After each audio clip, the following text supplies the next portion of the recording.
Bismillahirrahmanirrahim. Assalamualaikum warahmatullahi wabarakatuh. Kami dari kelompok 10. Di sini kami akan membahas terkait artikel Wawasan Sumber Daya Manusia Internasional untuk Menavigasi Pandemi COVID-19, Implikasi untuk Penelitian dan Praktik Masa Depan. Di sini saya akan memperkenalkan anggota kelompok 10 terlebih dahulu. Yang pertama di sini ada saya sendiri, Mutmainah, dengan NIM 201704100091 dan ada Koribun Fat dengan NIM 201704101174 dan Mia Putri Juliana dengan NIM 201704102117 dan ada Arif Indah Putra Rambe dengan NIM 201704104481. Selanjutnya di sini ada pendahuluan. COVID-19 mengubah realitas setiap orang dalam semalam, baik itu dari individu, kota, ekonomi, negara, dan benua telah mengalami guncangan terkunci dan takut tidak tahu. Manajer harus membuat banyak keputusan dalam waktu yang sangat singkat, keputusan tentang siapa yang harus tetap bekerja dan siapa yang harus pulang. Bagaimana dan di mana orang bisa dipindahkan ke ruang digital dan apa prioritasnya dan bagaimana prioritas itu dapat dikomunikasikan dengan baik kepada karyawannya. Selanjutnya ada menangani COVID-19 krisis. Yang pertama ada wawasan dari sastra seleksi, pelatihan, dan dukungan.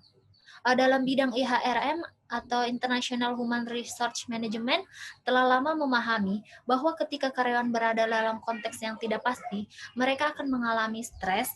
Stres di sini mempengaruhi kemampuan karyawan untuk berempati dengan orang lain, mempertimbangkan masuk akal yang alternatif, tetapi berpikiran terbuka, terlibat dalam tugas-tugas yang secara kognitif menantang, dan memperluas pengalaman seseorang untuk belajar dan tumbuh. Seperti yang ditunjukkan oleh literatur atau sumber acuan, ketika individu menghadapi periode stres dan kecemasan, mereka memiliki kecenderungan untuk mencari dan menemukan kenyamanan dalam hal yang akrab, baik dari orang-orang, tempat, dan bahkan makanan yang paling dapat diprediksi. Inilah alasan mengapa ada komunitas ekspatriat, garis keturunan demografis, dan makanan yang menenangkan di setiap budaya di seluruh Indonesia. Dari wawasan dan sastra, di sini ada yang pertama seleksi. Selama periode tekanan dan ketidakpastian global ini, organisasi dan terutama M&A atau multinational enterprise harus memilih untuk ketiga kritis ini. Kelincahan budaya, toleransi terhadap ambiguitas, ketahanan, dan rasa ingin tahu untuk semua karyawan bekerja secara multikultural. Karyawan yang bekerja baik secara virtual dengan klien, vendor, atau kolega dari budaya yang berbeda, sekarang lebih dari sebelumnya membutuhkan kompetensi ini agar lebih efektif. Seleksi ini adalah kuncinya. Perusahaan juga dapat menggunakan waktu ini untuk menilai kekuatan bangku mereka secara lebih baik untuk bakat yang gesit secara budaya untuk memahami siapa yang akan paling efektif dalam situasi yang tumbuh kebaruan dan ketidakpastian. Selanjutnya ada dukungan. Dalam ambiguitas pekerjaan global dan pandemi COVID-19 saat ini, masalah yang membutuhkan dukungan akan bervariasi tergantung pada masalah kehidupan kerja seseorang. Tetapi dukungan organisasi tetap sangat penting. Perusahaan harus menawarkan praktek dukungan untuk membantu mengurangi stres seperti webinar tentang ketahanan, tutorial tentang perhatian, program bantuan karyawan, dan layanan konseling virtual. Penawaran yang mengurangi stres ini akan membantu karyawan terlibat dalam pekerjaan virtual tingkat nasional karena akan mengurangi stres tambahan. Selanjutnya, ada pelatihan untuk tim global dalam M&A atau multinational enterprise yang memiliki keakraban yang sudah ada. Pandemi COVID-19 menawarkan waktu yang ideal untuk menumbuhkan kohesi tim lintas budaya dan untuk memvalidasi harapan keandalan karena tekanan terkait kesehatan yang ada di mana-mana saat ini. Pelatihan untuk mendukung pembentukan hubungan akan diterima dengan baik pada saat ini ketika setiap anggota tim terlepas dari negara mengalami stresor yang sama. Pelatihan lintas budaya dalam MN ini akan membantu mengurangi ambiguitas perbedaan lintas budaya dengan menawarkan pengembangan keterampilan tentang cara berkolaborasi lintas budaya, bagaimana mencari secara aktif kesamaan dengan kolega dari budaya yang berbeda, cara menggunakan teknologi secara inklusif, cara menetapkan aturan dasar tingkat tim untuk komunikasi dan alur kerja, dan sejenisnya. Wawasan selanjutnya ini wawasan dari manajemen kesehatan dan keselamatan. Kesehatan dan keselamatan menjadi perhatian utama dan telah menyoroti peran fungsi HRM dalam mengelola kesehatan dan keselamatan tenaga kerja internasional. Dalam wawasan ini memiliki dua unit. Yang pertama yakni komunikasi dan dukungan untuk kesehatan dan keselamatan. Komunikasi yang jelas dan konsisten dari manajer dan sumber daya manusia atau SDM tentang risiko kesehatan dan sumber daya kesehatan ini merupakan hal yang penting. Yang kedua, pengaturan kerja yang fleksibel. Banyak manajer akan terbiasa dengan pengaturan kerja yang fleksibel atau FWA, yang meresmikan di mana, kapan, dan bagaimana karyawan melakukan pekerjaan mereka. FWA ini seperti penjadwalan kerja yang fleksibel dan bekerja dari rumah telah terbukti memberikan manfaat positif bagi kesehatan karyawan. Selanjutnya, wawasan dari kepemimpinan internasional dalam multinational corporates atau M&A. Para pemimpin perlu membuat keputusan cepat dengan konsekuensi yang luas, berkomunikasi secara efektif dengan beragam pemangku kepentingan, mengelola sumber daya secara bijak, mengintegrasikan permintaan organisasi, dan menginspirasi. Dalam wawasan ini ada 3 unit. Yang pertama yakni adaptasi. Para pemimpin dalam beradaptasi dengan tuntutan situasi dengan menggunakan masker di depan umum selama pandemi COVID-19 atau mengikuti petunjuk kesehatan masyarakat setempat yang mempengaruhi fungsi organisasi, mengakui bahwa mereka memahami, menghargai, dan bersedia mematuhi norma-norma situasi. Yang kedua yakni integrasi. Para pemimpin atau multinasional korporat perlu mengintegrasi beberapa perspektif, kadang-kadang saling bertentangan, untuk menciptakan arah tindakan. Para pemimpin melakukan ini ketika mereka mengintegrasi budaya yang diwakili dalam tim yang didistribusikan secara geografis. Yang terakhir yakni arah. Dan wawasan selanjutnya yakni wawasan dari sastra tentang kolaborasi internasional virtual. Dalam krisis saat ini, manajer memiliki kesempatan luar biasa untuk belajar atau memperbaiki cara mengurangi tantangan dan menyadari potensi kerja virtual yang mungkin belum jelas sebelumnya. Meskipun banyak pekerjaan di masa lalu yang mengadvokasikan manfaat dari tempat kerja virtual. Sebagai contoh, komunikasi virtual asinkron dapat menjadi paling efisien untuk mengumpulkan informasi sementara pertemuan tatap muka rutin atau dalam situasi konferensi video saat ini harus disediakan untuk tugas-tugas seperti pemecahan masalah atau pengambilan keputusan komprehensif yang membutuhkan interaksi yang sinkron. Singkatnya, penelitian tentang kolaborasi virtual dapat mengajar banyak manajer tentang cara menangani tantangan dan menuai manfaat dari kolaborasi di kejauhan yang telah dibawa oleh krisis COVID-19 ini. Untuk mengatasi kolaborasi virtual dengan skala besar selama krisis ini, manajer harus mengembangkan dan menghargai keterampilan kerja sama virtual karyawan, memupuk kedekatan yang dirasakan dan merancang TIK tujuan kerja dan struktur komunikasi dengan cara menumbuhkan kolaborasi. Wawasan yang terakhir yakni wawasan dari manajemen talent global. Dalam manajemen talent global atau GTM telah lama berdebat tentang perlunya membangun arsitektur SDM yang berbeda untuk mengelola bakat secara global. Dalam wawasan ini memiliki 2 unit keputusannya itu posisi strategis. Posisi strategis ini merupakan titik keberangkatan utama fokus pada posisi strategis, terutama peran organisasi yang dapat memiliki dampak di atas rata-rata. Posisi-posisi tersebut adalah berhubungan dengan strategi perusahaan dan memiliki dampak langsung pada efektivitas implementasi dan strategis. Yang kedua, menunjukkan variabilitas yang tinggi dalam kualitas pekerjaan yang diselesaikan oleh berbagai orang yang menempati posisi ini.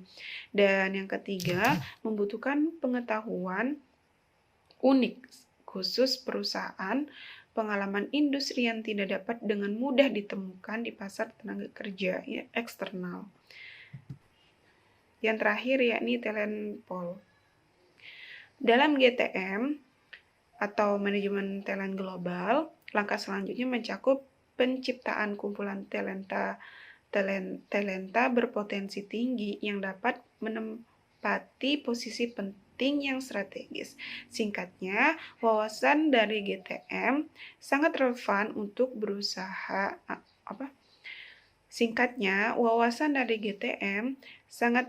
untuk perusahaan selama periode krisis, dan mereka akan lebih relevan tahap berikutnya. Implikasi untuk penelitian IHRM melihat di luar pandemik. Pada bagian pertama dari editorial ini, kami telah menarik perhatian pada beberapa wawasan utama dari beasiswa IHRM yang menyediakan dasar untuk memahami, menafsirkan, dan mengatasi tantangan COVID-19 terkait di tempat kerja. Bagian dari editorial kami ini beralih ke rekomendasi untuk beasiswa IHRM di masa depan dalam realitas pasca pandemi.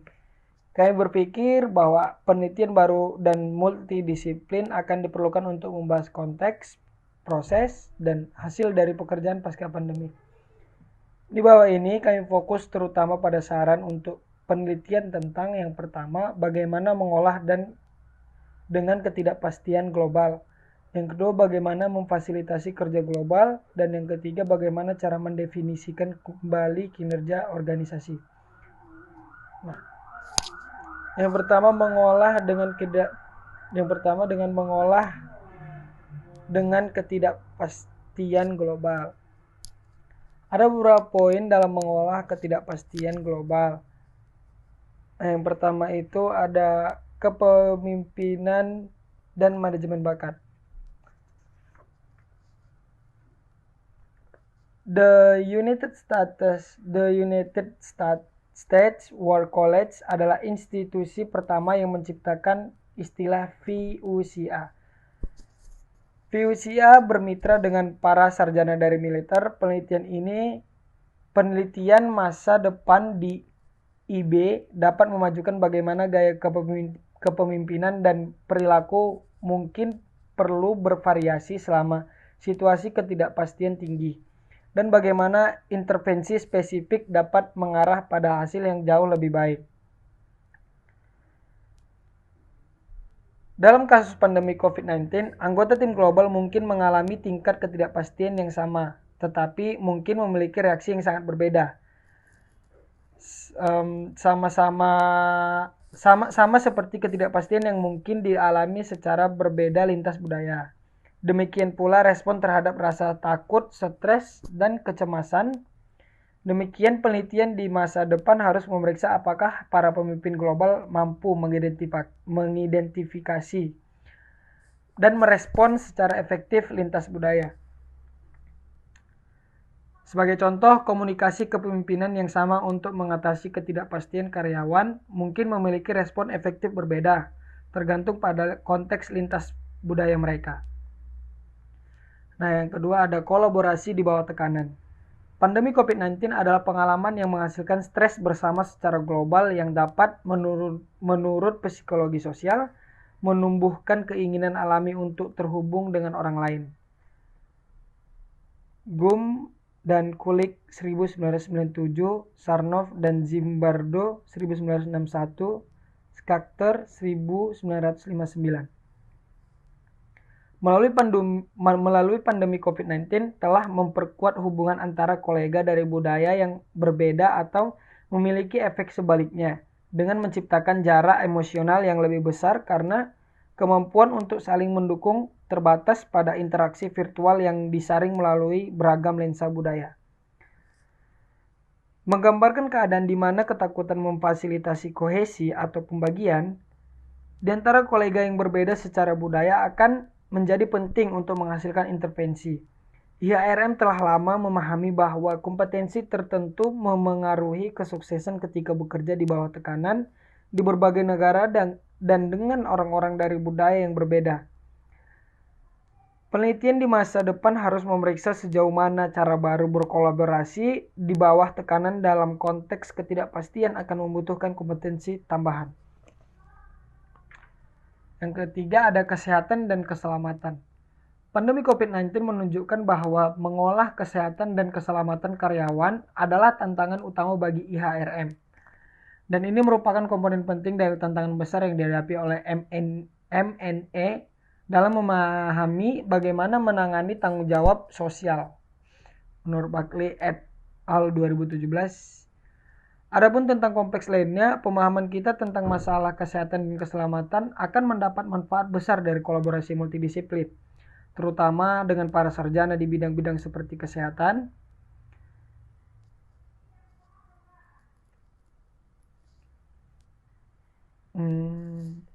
sebagai contoh, kita dapat menerapkan pengetahuan berbasis kesehatan tentang konsekuensi kesehatan jangka panjang dari paparan risiko untuk menyelidiki konsekuensi jangka panjang dari larangan bepergian dan tinggal di rumah berdasarkan pesanan pada kesehatan mental karyawan.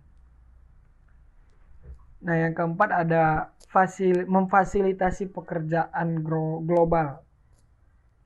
Pandemi COVID-19 telah memperkuat cara-cara baru bahwa pekerjaan global dapat dicapai, mendorong kami untuk memikirkan kembali bagaimana MNE menggunakan tim global dan kolaborasi virtual dan penugasan internasional. Lanjut, ada yang ke tim global dan kolaborasi virtual. Untuk IHRM, pandemi COVID-19 telah menyoroti pentingnya cara karyawan dapat bekerja secara efektif lintas batas sementara tetap di rumah. Dengan karyawan yang berbagai stresor global yang sama, studi di masa depan harus memeriksa apakah pengalaman mereka untuk melaluinya bersama telah memupuk kohesi yang lebih besar, dan jika demikian, apakah MNE yang telah menghabiskan waktu untuk melatih karyawan mereka tentang kolaborasi virtual lintas budaya sekarang memiliki tim global dengan harapan keadaan yang lebih besar di antara anggota. Penelitian di masa depan harus memeriksa apakah pandemi COVID-19 telah memupuk kohesi tim virtual global yang lebih besar dengan memberikan bukti nyata dari diri masing-masing yang sebenarnya. Krisis ini juga menawarkan peluang baru untuk melihat dasar-dasar kolaborasi virtual. Oleh karena itu, penelitian di masa depan harus menggunakan konteks pandemi COVID-19 saat ini untuk mempelajari mereka yang bekerja dari rumah untuk pertama kalinya. Selanjutnya ada penugasan internasional. Dengan batas negara yang ditutup dengan takut virus COVID-19 menyebar lebih lanjut, gagasan lintas penugasan internasional tampaknya sangat tidak mungkin.